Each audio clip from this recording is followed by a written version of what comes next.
What if the presence of a pest isn't an attack but a report card?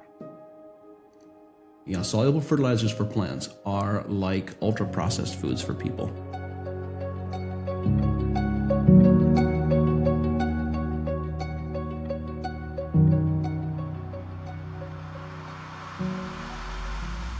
And for decades, modern agriculture has been locked in an arms race. We've been taught that to grow a crop, we must be at war. War with the weeds, war with the insects, and war with the soil itself. We've relied on rescue chemistry to keep plants on life support, while often ignoring the very biological systems that were designed to make them thrive. But what if we've been looking at the symptoms instead of the source? What if the presence of a pest isn't an attack but a report card? He's the man who codified the current state of global agriculture and why it's a failing model. Well, can you have a cancer patient become better and improve their health in the long term with chemo and radiation and cancer drugs? And we know that the short answer is no. Those can be valuable and necessary tools to halt the progression of a rapidly moving disease. But once the disease is halted, if you just stop there and you just maintain the status quo and you continue with the same level type of diet and lifestyle choices and everything else that led to cancer in the first place, then you're going to end up with the same type of result again. You're going to have a cancer relapse. You're going to have something else, other types of degenerative illnesses. And I think it's perhaps that framing that is at the foundation of how people are starting to think about agriculture differently and just realizing, we don't get headaches because we have aspirin deficiencies.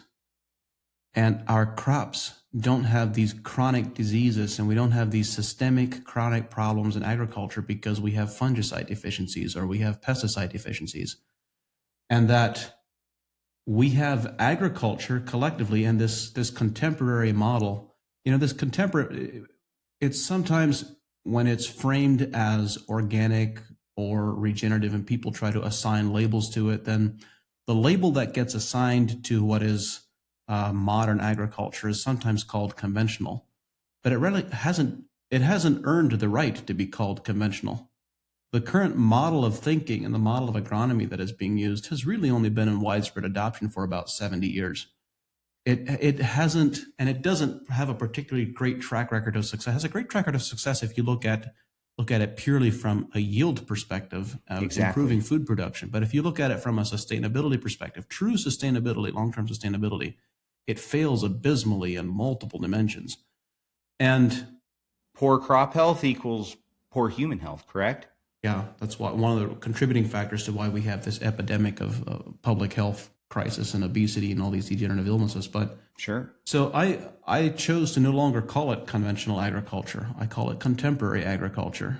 And it's when we develop this perspective that, contemporary agriculture is like a sick patient, someone who has diabetes and obesity and heart disease and has these combination of all these degenerative illnesses. Yes. Then we want to, I'm still remember, 15, 20 years ago when there's all these conversations about sustainability and sustainable innovations and sustainability in agriculture. That was the buzzword of the time. Yep. Why would we desire to sustain such a poor level of health? Yes. We first need to have a conversation about regenerating health of soils and livestock and people. And once we've achieved a higher plateau of performance, people, Arden Anderson gave me this framing years ago that I still think about from time to time. He said that we tend to think of health as being binary. Either you're healthy or you're sick. But in reality, we should think of it as being on a spectrum. You are healthy, and on one end of the spectrum, vibrantly healthy on one end of the spectrum, sick or diseased on the other end of the spectrum, and then you have this long spectrum in between. And at some point on the threshold, as you start moving from vibrantly healthy in the direction of a disease state, he said you cross into this threshold where you're in this pre-disease state. So you aren't sick yet, but you are susceptible. And from a perspective of, from a perspective that's low immunity, it's non-functional immunity. So from a perspective of our health, we should try to spend as little time as possible in that pre-disease state and be in the vibrantly healthy state. And that's also the way that we should manage our agricultural production. If we base it off of that the failing model, there's no more reliance on rescue chemistry, correct? It's gone. Well, what happens is you have a greatly reduced need for the rescue chemistry. It's like when you are in that vibrantly healthy state. All right, when you're in a pre-disease state, and we all observe this in the people around us every winter. When someone is in a pre-disease state, they become ill very easily. All the cold and flu bugs that come along, and then then they need to take some drugs to help them recover from the bugs that they've become infected with. And other people who are not in that pre-disease state, but who are in a vibrantly healthy state for whatever reasons, because of immune support or microbiome support and so forth, genetics, whatever the case might be, they might occasionally need those treatments, but it's 1 year out of 3 or 1 year out of 5 or maybe never in 10 years. Sure. It's all about the individual terrain. So you have these dramatic differences in the health of individuals. And you can have that same spectrum on our farms and our crops. And so it's possible to transition as we manage the health. If we have a farm that is constantly using fungicides and constantly using insecticides, as we improve the health of that ecosystem over time, over several year period, you can get to a point where you can greatly reduce the need for those pesticides, and you've removed your dependency from them. Now, they might still be valuable 1 year out of 7, or just like they might still be valuable occasionally, but you're not dependent on them. You follow up right after that, I'm sure, with biological treatments, things like that, correct? To rebuild the health of that crop as quick as possible. I'm sure if you're on this pathway, then you're already doing many things to improve soil health and plant health anyway. And so you obviously continue that. But it's again, to use the analogy of our personal health, if for some reason you need to take an antibiotic, then it's becoming a common recommendation to follow that up with a probiotic to rebuild your gut microbiome. Today isn't about necessarily organic versus conventional. It's really about the science of plant immunity and nutrient density, correct? What I learned in the early days when I was starting down this pathway, and what I've continued to learn and experience, is that the foundation of plant immunity really rests on 2 pillars. You have the foundational requirements of nutritional integrity in terms of mineral nutrition, and you have microbiome integrity. And it's the same thing for plants, for livestock, for people, for soil microbes. You need those 2 fundamentals are universal fundamentals. And when you have those 2 fundamentals in place, you can develop these robust immune systems, whether that's in our bodies or livestock or in soils and plants. And what many people don't realize, we've not really been trained to think in this way, but when there are epidemics or plagues or diseases of serious proportion, people and livestock have the ability to move around. And but plants do not have that capability. Plants are anchored in place. And what that has translated into is that plant, relatively speaking, relative to the diseases and the potential microbes and pathogens that they're exposed to, plants actually have a much more robust system, relatively speaking, than humans or people than livestock do, because they are anchored in place, and so they have to fight to survive. And so because of that, they have these very robust immune systems. And I started several years ago, half a dozen or more years ago, I started making this comment publicly that I believe plants have the capacity to be 100% resistant to all diseases and all insects. Well, that is so contrary to most people's experience that they hear that comment with some measure of disbelief. And this is something like my personality, my nature is to be quite conservative. I don't really engage in hyperbole. And so it took there was a lot of thought and a lot of study put behind, am I really going to make this statement or not? But it's a big claim to make. It's a big mouthful, but it's one that I've become comfortable and confident making because it's not based on it's not a theory. It's not a hypothesis. This is something that we have done successfully on scale, on tens, hundreds of thousands, even millions of acres, and across a broad variety of different crops. Every year for the last 20 years, growers have approached me with new diseases and new problems that I've not worked with before, and they've said, we have disease X. We have no effective treatment. We have no effective control for it. There is no effective treatment for it. Bacterial canker on stone fruit was one of the early ones that I worked on. And we worked with these crops for a year or so. And I still remember the case on bacterial canker on cherries now that I mentioned it. Bacterial canker reversed. It disappeared. We had orchard blocks that were severely infected with bacterial canker, and the bacterial canker reversed itself, which has never been known to happen. And, well, people then love to ask the question, because we're all looking for a silver bullet, like, what did you do? Well, what did we do? The answer is we did everything. We pulled sap analysis, we pulled soil analysis, we balanced the microbiome, we balanced trace mineral nutrition, and bacterial canker went away. I can't point to one thing that we did. I could maybe point to a combination of half a dozen different things, and we've been able to replicate that result over and over again in different settings that were very different from the original. It all comes down to nutritional balance and microbiome balance. You balance those two things, and these quote unquote diseases they no longer express. And so my confidence in making that substantial claim of crops being able to be completely resistant to diseases and insects is because as of this point, this approach has never failed. It has never failed.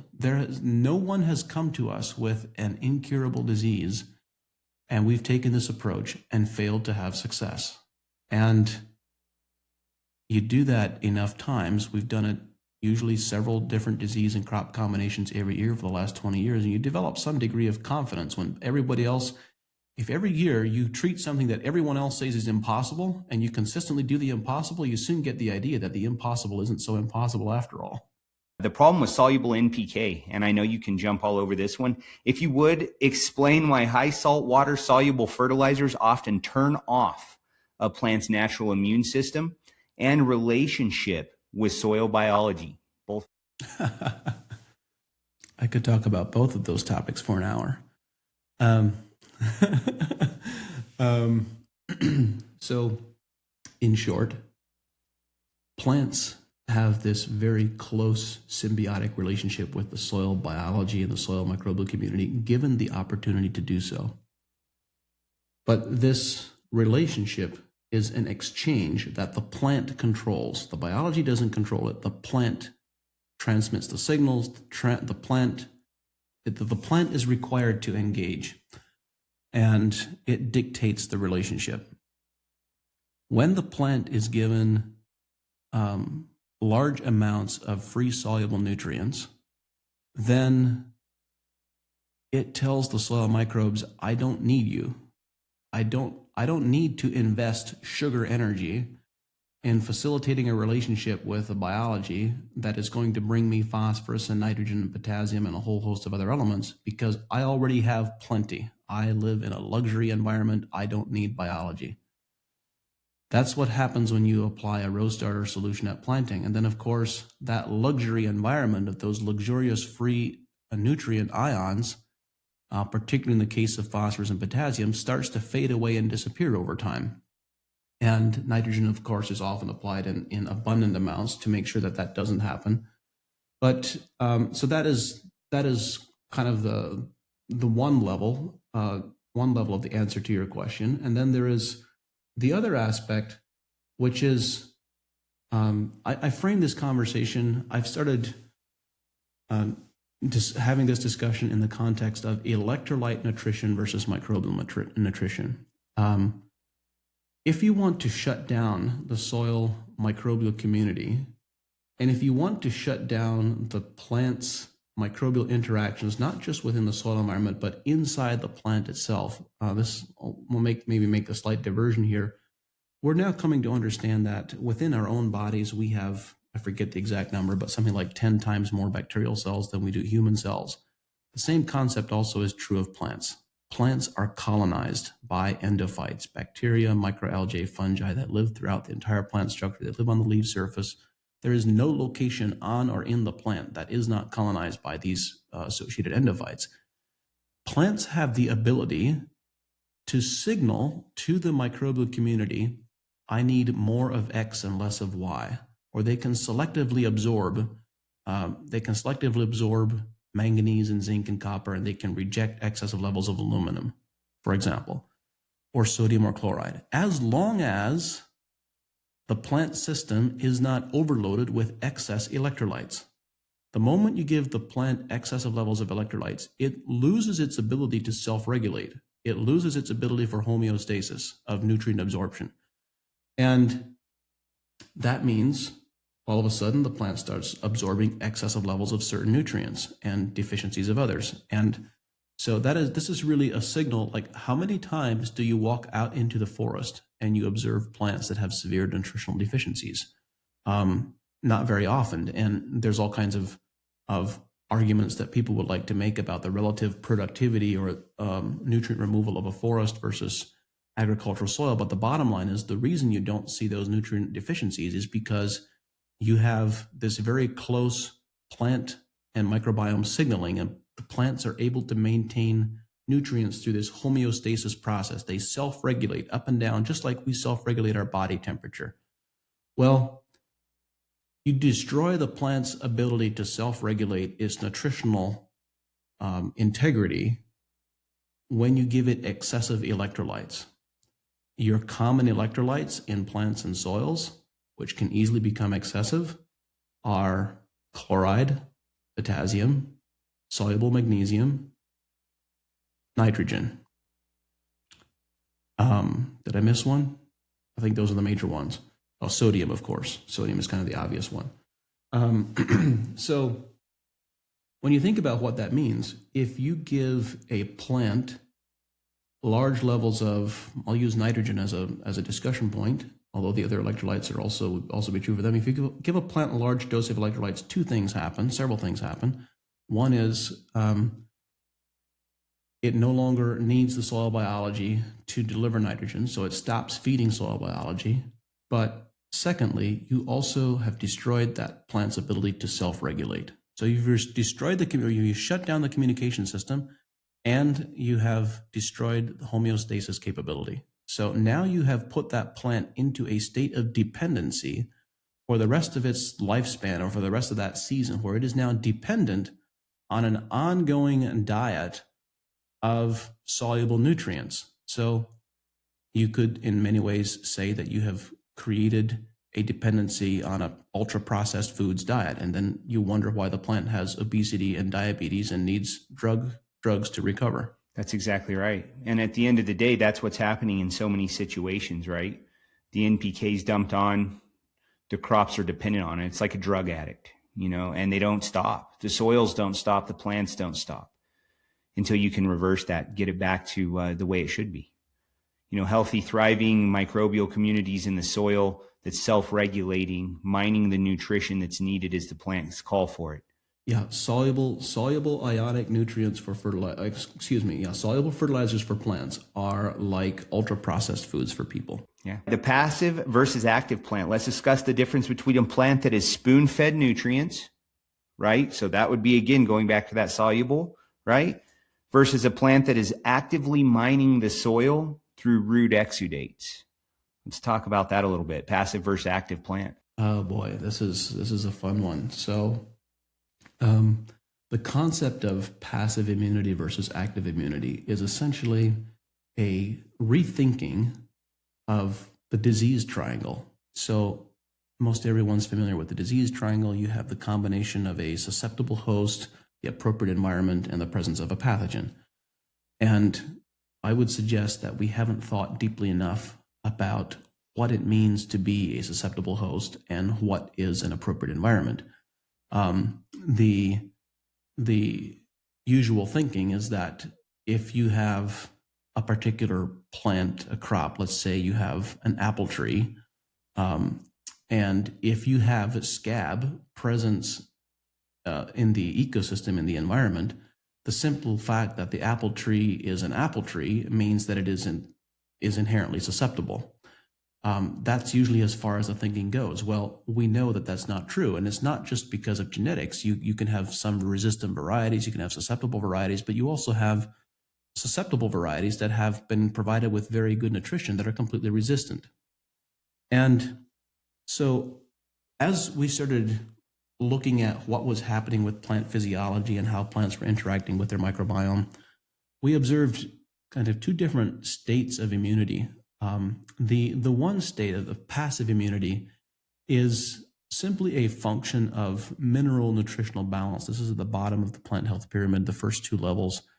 And at these first two levels, these plants become resistant to soil-borne diseases, and they become resistant to some groups of insects simply as a result of changing the plant's internal nutritional state, changing the carbohydrate profile, changing the amino acid profile, changing the peptide profile. That change of the plant's internal state, basically to no longer have excess of electrolytes, removes that plant as a possible food source. So the plant isn't actively trying to kill powdery mildew or to kill scab or anything at this point. It's just simply it is no longer a susceptible host because its nutritional profile has changed. So that is passive immunity. That's level 1 and level 2 of the plant health pyramid.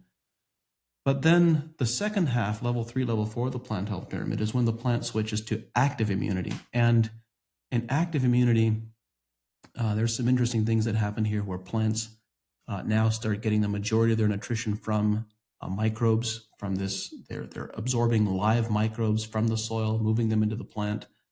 And in this process, these plants become very energy efficient. And the microbes themselves produce lots of these compounds that we call phytonutrients. These are phenolic compounds and terpenoids and bioflavonoids. In plain English, we call them essential oils. And these are the plant's coevolutionary arms race, where this is their biological warfare version of how they can't run away from diseases. So they develop all these compounds as plant protectants to protect themselves from ultraviolet radiation, from insect attack and disease attack, and from overgrazing and so forth. And I don't think it's not commonly realized. We're now starting to study the human health impact of these compounds, but many of these compounds have the capacity to kill directly. They are antiviral, they're antifungal, they're antibacterial, and they inhibit the digestive processes of insects. So they're anti-herbivory. They have the capacity. This is now the plant shifting from a passive immunity to an active immunity state, where it is actively resisting infection by a whole host and array of different organisms.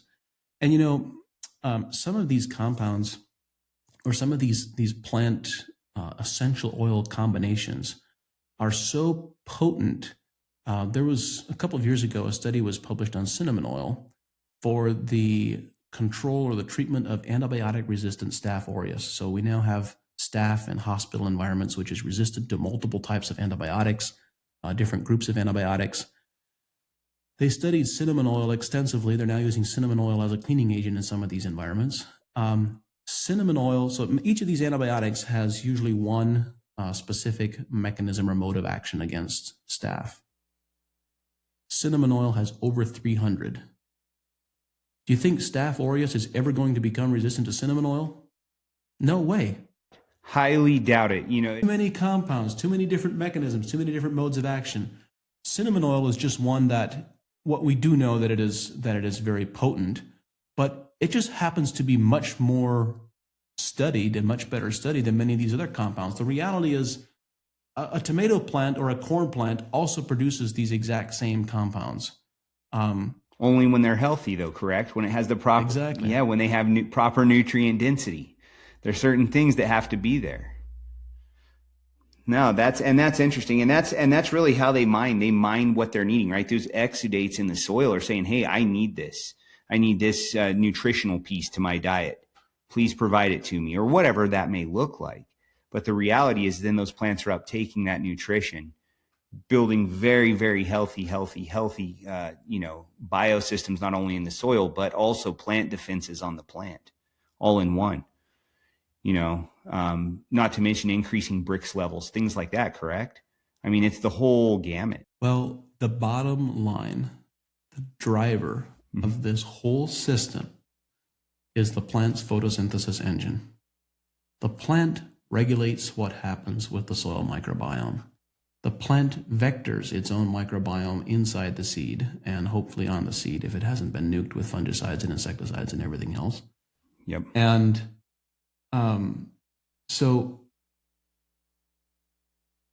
there are all of these conversations about how we can regenerate soil health by adding compost and by adding different soil amendments and balancing soil mineral profiles, and all of those things can be beneficial. I'm certainly have made many recommendations for those types of amendments and those types of approaches in different contexts and settings. But I think what is underappreciated is the fastest way to regenerate soil and the fastest way to regenerate a microbiome is to have green plants that are photosynthesizing. When you do the arithmetic, if you go back into the historical agronomic literature in the 50s and 60s and even through the 70s, if you ask the agronomists of the day the fastest way to build soil organic matter, the prevailing answer was the fastest way to build soil organic matter is to grow a corn crop. Today, somehow, we've come to the expectation that the fastest way to lose organic matter is to grow a corn crop. So what's different? What's changed? Well, one of the significant things that has changed is the quantity of nitrogen that we use, but that's another conversation. But when you start looking at the math, the quantity of sugars in the roots and root exudates combined on a healthy corn crop is roughly double the quantity of sugars removed in the grain. And you look at that and you say, my goodness, we're removing, I don't know, I'm making up numbers here. We're removing 5,000 pounds of sugars per acre on a grain crop. That means we've got 10,000 pounds of sugars at the soil profile. Now, again, the caveat, that's right. the qualifier here is that this is a healthy crop. Yep. Yes. Not all crops and most crops today don't do this because they're not photosynthesizing well enough. But you look at that and you say, well, my goodness, you cannot economically afford to put on enough compost or carbon in any form to match with that. You can't. The best, the most economical way to regenerate soil is to regenerate soil while we are growing a crop or by growing cover crops. That is how you build carbon and build sugars into the soil in the most efficient and most effective and inexpensive way possible. Yes. Just a quick sidebar, but I know there have been several growers who we've worked with over the years who I've learned from. They say that, and this is one end of the spectrum was Chef's Garden in Sandusky, Ohio, and the other end of the spectrum is Brian McGuire from Nebraska, who's a mainstream crop farmer, and very, very challenged economics of corn and soybean production. They both have come to the same conclusion.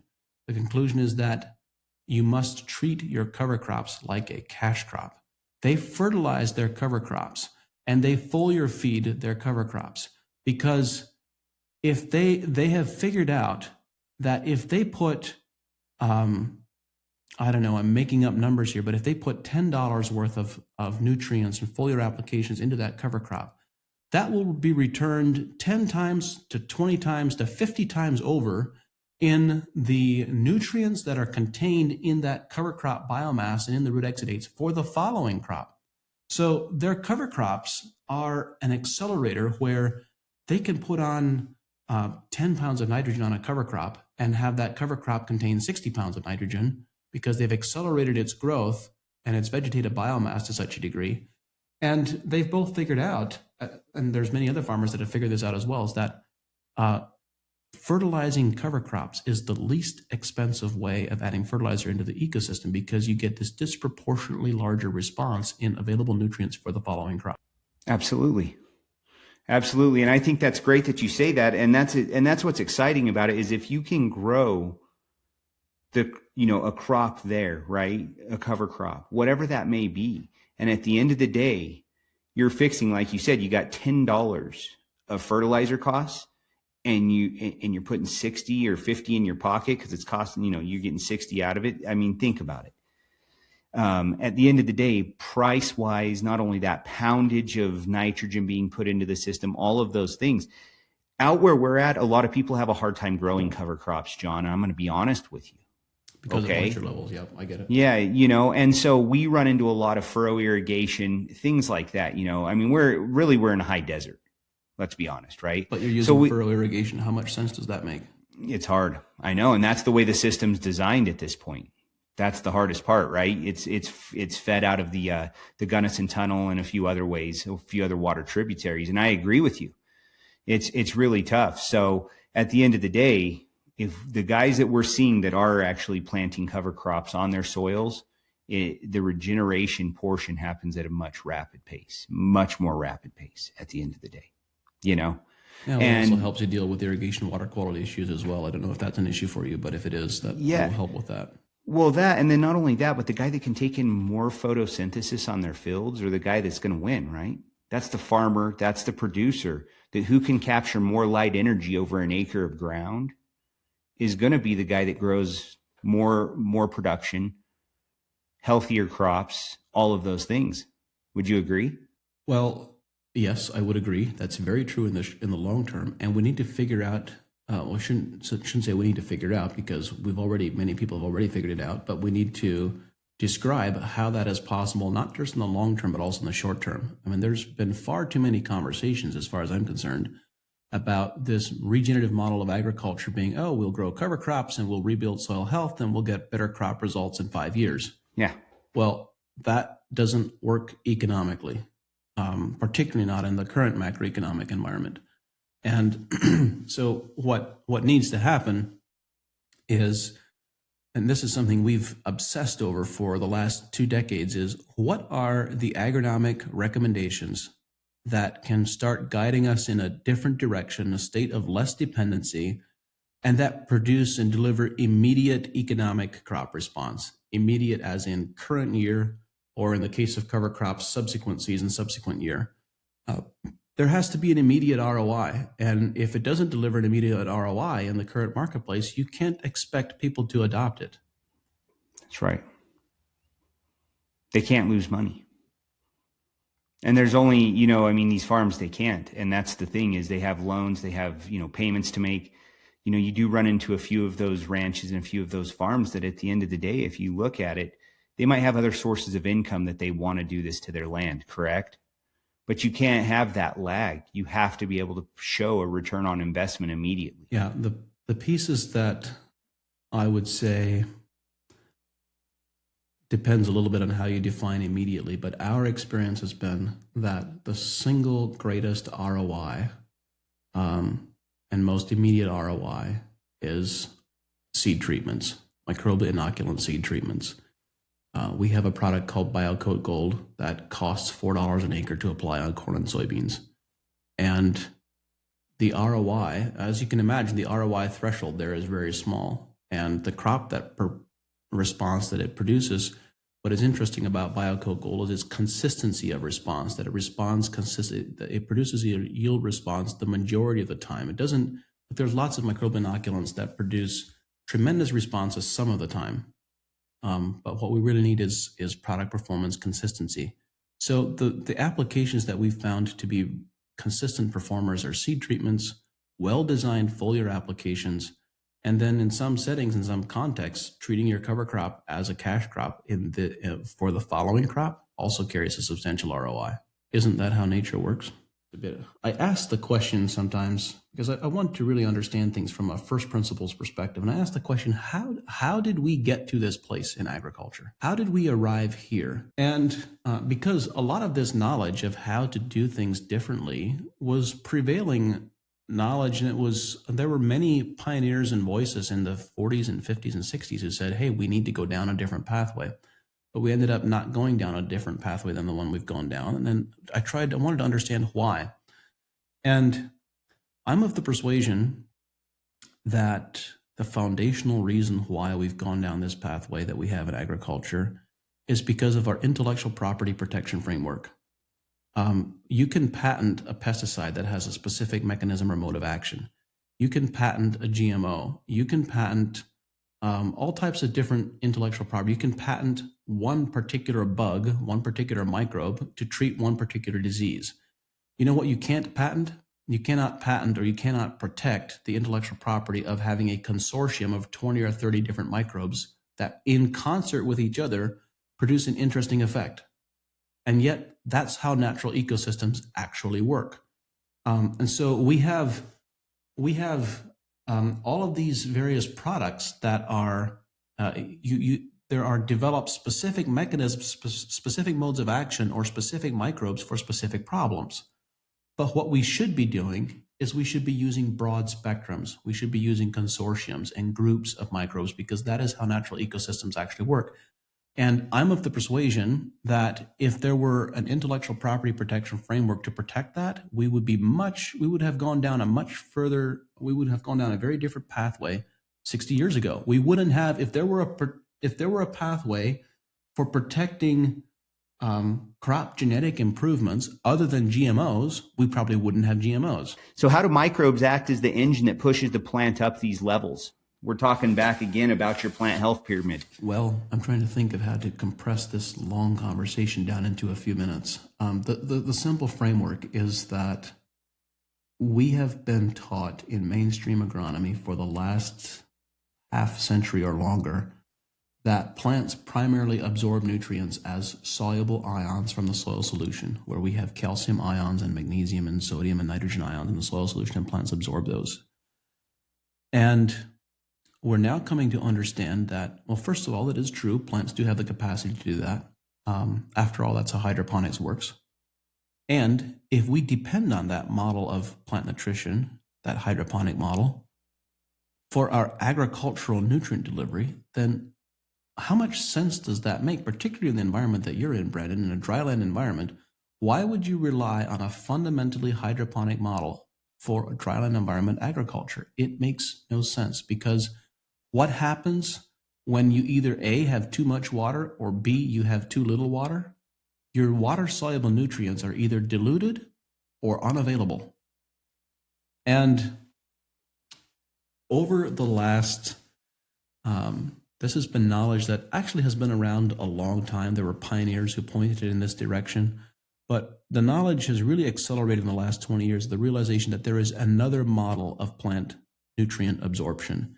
And this model is based on plants absorbing nutrition through biology, where we understand that this is going to be a rather crude oversimplification, but for the interest of time, I'll just oversimplify it to say, I'll frame it in terms of bacteria. I'll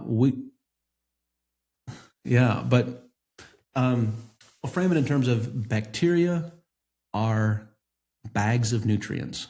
Bacteria are nutrient transporters. They are nutrient truckers. Bacteria are in the soil. They extract minerals from the soil mineral matrix. They incorporate them into their own cells. Then they migrate into the mycorrhizal fungi mycelial network or directly into plant roots. They have the capacity to do both. And they move rapidly through the mycorrhizal fungi mycelial network into the root system, and then they move up through the plant to wherever the plant needs them. They unload nutrients, and they can go back into the soil and do the exact same thing over again. They're like a dump truck that's moving nutrients back and forth. Bacteria have the capacity to do that. So there is this very different model of plant nutrition based on the pioneering work of Dr. James White and his colleagues that they call the rhizophagy cycle. And there's been some other interesting complementary work to this as well.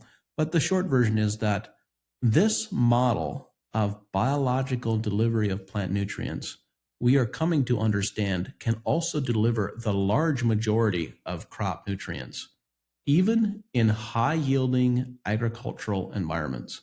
So this model already, like if you have an undomesticated ecosystem, if you have wild forest soil, the concentrations of soluble nutrient ions in that type of environment are very, very low. Your levels of nitrates and soluble potassium and phosphorus and so forth are going to be very, very low. So this process, this rhizophagy cycle, in that environment, in that ecosystem, delivers upwards of 90% of a plant's nutrient requirements. And one of the first questions that I asked Dr. White when I was discovering this process was, well, how does this transfer into an agriculture environment? And to what degree can we deliver a crop's nutritional requirements with this response? At the time I asked that question half a dozen years ago, we didn't know the answer. But now, based on a lot of field experience, it's difficult to measure this and prove this definitively, but you can look at the absence of free soil ions in the soil solution, and you can look at the quantity of nutrients that are being removed by the crop. And you can do some basic some basic arithmetic, and it's becoming apparent that we can deliver the great majority of high-yielding crops' nutritional requirements through this microbial feeding process.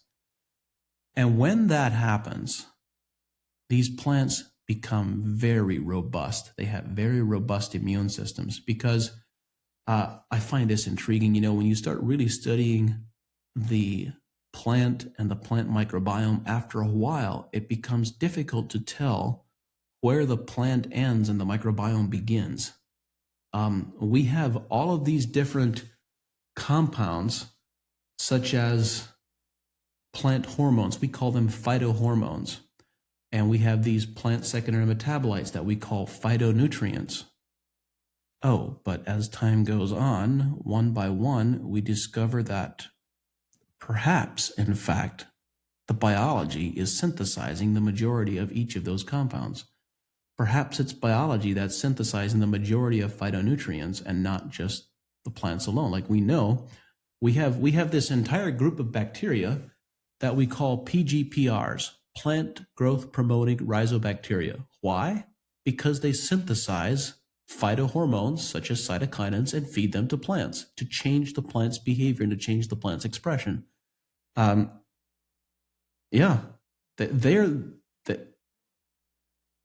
is the microbes that are synthesizing them, not just the plants alone. You know, as you get these microbes built into plants, like you said, they're robust, they're energetic, they have just amazing health. On this spectrum of vibrantly healthy versus pre-disease versus a disease state, they are now on the vibrantly healthy end of the spectrum. And the reality is, this is difficult to convey to people who've never observed it. Most of us have never observed crops that were vibrantly healthy. I mean, my goodness, most of us have never observed crops that were resistant to disease. They weren't even in the pre-disease state. Most of us have never observed crops that were truly resistant to diseases and insects. And I hate to say it, some farmers, at the end of the day, they aren't even observant of any of their crops. And that's when disease and those things take over. Some of them, you know? What do you think about that? Well, there's this Chinese proverb, something to the effect of, the best fertilizer is the farmer's footsteps. Sure.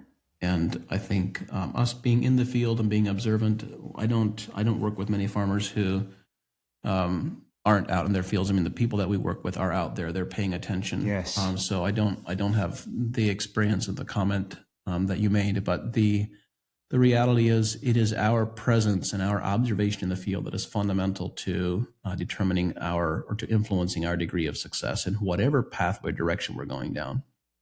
It's our care and intention and stewardship that matters. Absolutely. And that's going to take it into the long, long term. Let's walk into the next part of this, the valley of death. Let's think about this. Many growers fear yield drag when moving over, right, to a regenerative practice, John. We all know, you know, and we talked about this a little bit before, but if you would explain how to navigate the first 1 to 3 years of transition.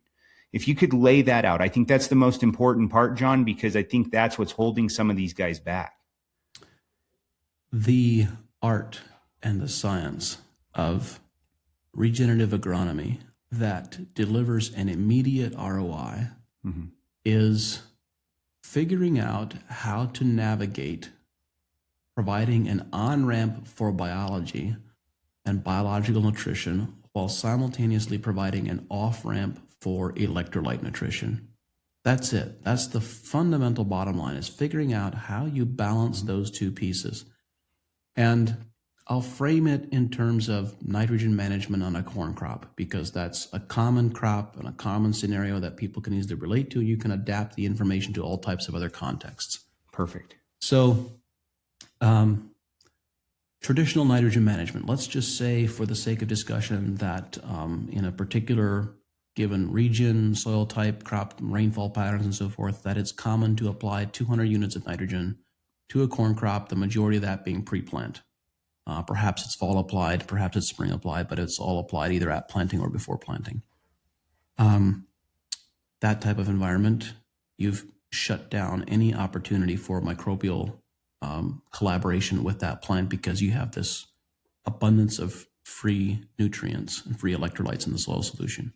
So the way to manage that and to produce a different response is to time the applications differently and to change the amounts to only match peak crop needs and peak crop demand when the crop actually needs it. So we change the applications in time and we change them in efficiency. So here's an example. I'll add one more thought, one more frame of reference, and that is depending on who you listen to, which university, which part of the country, the nitrogen requirement to grow a bushel of corn is anywhere from 1 to 1.3 pounds per bushel of corn. And yet there are many biological farmers who are using cover crops, or perhaps they're using manure, compost applications, they're experimenting with different things. It's very common to get to only be able to account for 0.65 to 0.75 pounds of nitrogen per bushel of corn. And there are many growers who are pushing that envelope even further, and they're still producing average to better than regional average yields with only a half a pound of nitrogen per bushel of corn that they can account for. So there might be some coming from biological nutrition that they're not accounting for, but that's what they can account for in the system. So the way that I'll just give an example of a type of recommendation that we would make in our consulting at AEA when I'm running completely blind. I know nothing. I know nothing about the soil context, the crop context, the history, the irrigation. this is a starting point. This is a template and a starting point from which to adapt. Yeah, absolutely. I would start with 40 units of nitrogen maximum at planting in the form of ammonium and nitrate, no urea, or limited urea. I shouldn't say no urea, but I don't want 100% of it urea. And I'm making that caveat because everything else for the rest of the season I want as urea. And so there's some reasons for that. I won't go into the detail in the time that we have here, but yes.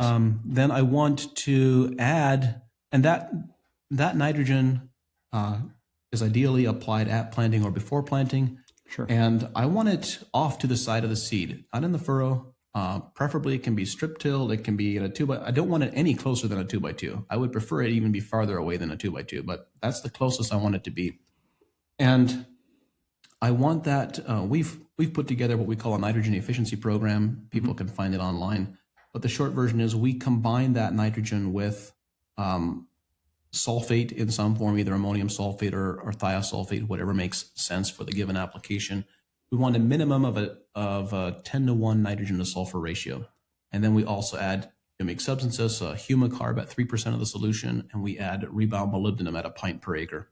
And the reason for those things is it drives and accelerates the conversion of the applied nitrogen into microbial nitrogen. So bacterial cells are now holding it. And that means that it is available, but no longer water soluble. It doesn't leach. And so we're putting on a smaller dose.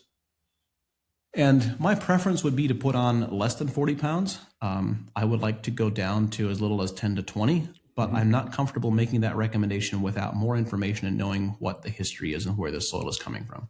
That's perfect. Then the second application would be somewhere between V3 and V5, depending on soil context and continuity. An additional 40 pounds, side dressed, fertigated, top dressed, whatever fits the application or the farming context. And this 40 pounds is again combined with our nitrogen efficiency program. And I want a minimum in these two applications. I want a minimum of 25 pounds of sulfur per acre. Yeah. And we know that we can count the first 25 pounds of sulfur, you can count as the equivalent of a nitrogen unit in terms of the crop response that they get. So then we've now applied a total of 80 pounds. And then I want to come back and plan for 2 foliar applications. And this is This is different from what lots of farms have been doing historically and extremely valuable. So I want 2 foliar applications, the first one around tasseling, the first one around R1. Those 2 foliar applications will each be 10 units of nitrogen as melted urea, as low biuret urea. There've been a number of farmers that we've worked with, people who've done interesting work, documented their research quite well. Our rule of thumb is that at minimum, most conservatively, every pound of nitrogen is applied as a foliar, and in terms of foliar urea, will produce the same crop yield response as 4 pounds of nitrogen applied to the soil. Gotcha. At best, that's the most conservative. We've even had some crops go all the way up to 1-to-7 ratio. Yeah. So now we're doing these 2 applications, and ideally we also like to add some of this nitrogen efficiency program to these foliars as well. So now you think about what I just described. We did 40 units of N, 40 units of N, 10 and 10. We've got 100 units of N and 25 pounds of sulfur. With that application, you will get a greater crop yield and higher quality than you will with 200 pounds of nitrogen applied up front. And your costs, if you figure in the application costs and for additional further applications, you figure in the nitrogen efficiency program, your cost per acre is going to be roughly a wash. But you've applied half the quantity of N. Now that's the first half of the coin. You now have an off-ramp for nutrition, for electrolyte nutrition. Now the next step is the on-ramp for biology. Now you add BioCoat Gold as a seed treatment. Perhaps you add another microbial inoculant in the furrow with your starter. And that is the on-ramp for biology piece. And then you do that year 1. Year 2, you come back based on what you've learned and you adapt. Instead of 40 units of N, maybe you're now down to 10 units of N in the starter and 30 units citrus. But usually, like if you're going to hone something in, you're going to be taking soil samples, throughout this. What I'm giving you is a template starting point. All of these starting point recommendations would be revised and adapted based on SAP analysis or soil analysis results. Absolutely. Perfect. All right, let's hear it. So keep on going, buddy. So we're on year 2 now. So at year 2, you're looking at further reducing usually. Okay. Again, there's context dependent, but usually you're looking at further reducing the nitrogen applications at planting. And perhaps putting more in the side dress. And it's actually getting the nitrogen number as low as possible at planting is actually quite important. Sure. We don't want it at 0 in most cases. We want a touch of nitrate because nitrate really drives the synthesis of a whole range of different plant phytohormones, the cytokinins, the gibberellins, the auxins, etc. So if we want to develop this large root system and plant biomass very quickly, we want a small dose of nitrates. Sure. Key word being small. Yeah. We want, it's like you can do this with 2 pounds of nitrates per acre. It doesn't take much. Sure. And then if you keep nitrogen levels low in those first couple of weeks after germination, you develop not 0, small amounts of nitrates, but not an overabundance of nitrogen. The biology will drive the development of this extensive, robust root system. Yep. And you get this large root biomass and you get very good microbial colonization. And now the plant has established that community. You haven't created a drug dependency for the rest of its life. You've set it up. It's like a baby animal receiving colostrum. Yes. You've set it up where you have this microbial inoculant. It's now set up for success with this microbiome for the rest of its life. And this is why I would actually prefer to have smaller amounts of nitrogen at planting and larger amounts in the side dress, because it gives us that initial critical several week window to set up the microbiome so that we have an opportunity for greater success for the rest of the season. Yeah. What about year 3? Do you have one more step, or is that it? And then you're pretty well on your way at that point, John. At this point, you're well on your way, but also we make all these decisions going forward based on data. That's great. Like, what does the data tell us? How much can we reduce? How much can we reduce further? Like, what else is in the system? Or is there nitrogen coming from cover crops? There's lots of variables in this, but You don't guess. Yeah. I think that's been one of the foundational aspects of our success in our consulting work at AEA is you do not guess about something that is possible to measure.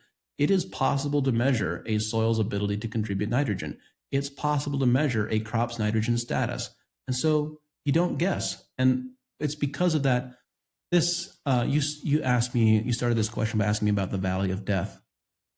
I'm of the persuasion, there is this narrative that you should expect to see yield losses and yield drag the first couple of years during a regenerative agriculture transition.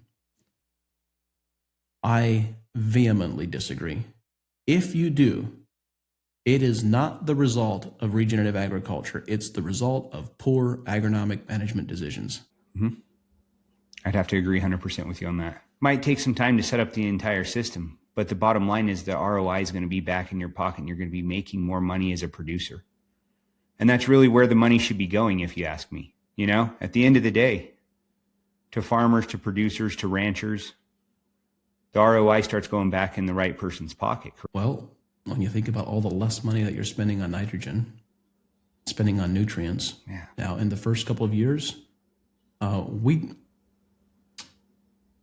every farm and every context is unique. But in the first couple of years, we often don't expect to see inputs go down significantly. They just go to different places. They're going to cover crop seed, or they're going to microbial inoculants, or they're going to more sulfur and less nitrogen. They're going to the nitrogen efficiency program. They're going in different places. But also, we do not expect to see yields go down. We expect pesticide applications to go down, and we expect profitability to go up. So that increased profitability comes from incremental yield advantages, and it comes from reduced pesticide requirements, and then over time it comes from reduced inputs.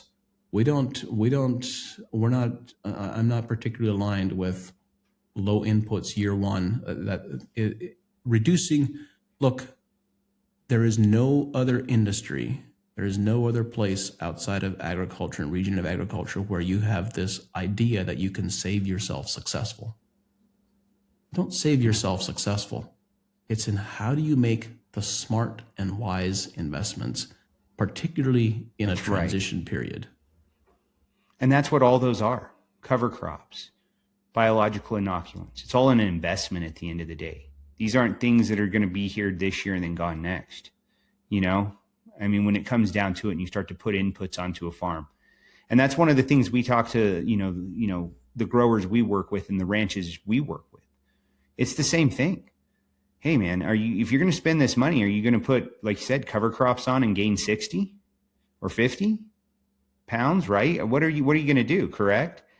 And at the end of the day, John, you look at it and you think about it, and the amount of money that they're spending is just an investment. So where do you want to just put your money? You want to put it in investments or direct expenses? Well, many farms today don't have the financial resources to put significantly to make any investments, even though there's an argument that can be made from a soil amendments perspective. We have so many agricultural soils now that are completely depleted of cobalt and molybdenum and selenium and all these important trace minerals that add a great deal of economic value. But regenerating the levels of those is an investment. It belongs on the CapEx side of the ledger, not in operating expenses. And so that's an interesting conversation that's worth digging into. But let's get down to some closing and rapid fire. What do you say? Yep, go for it. One piece of advice for a grower who only has the budget to change one thing this season. What should it be? The one thing, John. Seed treatments and 10 books. 10 books? Yep. Read good books. Okay, I like it. All right. The Regen legacy. What does John want the landscape to look like? What do you want it to look like, John, in 20 years? Well, in 20 years, my dream would be that there is no such thing as a regenerative agriculture and conventional agriculture. It's just agriculture. It's the way we do it. Where to follow you, if you would? Websites, social media, where to get your book? Most anywhere. I have a personal website at johnkempf.com. I have a blog there. I have the podcast of the Regenerative Agriculture podcast. You can find me on many of the mainstream social media platforms. Well, John, no, I appreciate it for sure. And our audience, I just want to ask our audience if you would follow us, like this, share it with everybody. This right here is what agriculture is. It's not the future. We're not living in the future. It's now. And it was like this even years ago, but it just took time to, I feel like, blossom completely. But this is moving forward the way agriculture will be done. Talking to John about it, having him spill out his knowledge, we appreciate it, John. We appreciate that you've shared it with our audience and just taken the time to literally spend it with us and sharing this wisdom. Yeah, glad to be here. Thanks for having me on, Brandon. I look forward to more conversations in the future. Absolutely. Happy growing season to everyone. Yeah, same to you. Happy growing season to you, and we definitely appreciate you, John. Have a great day.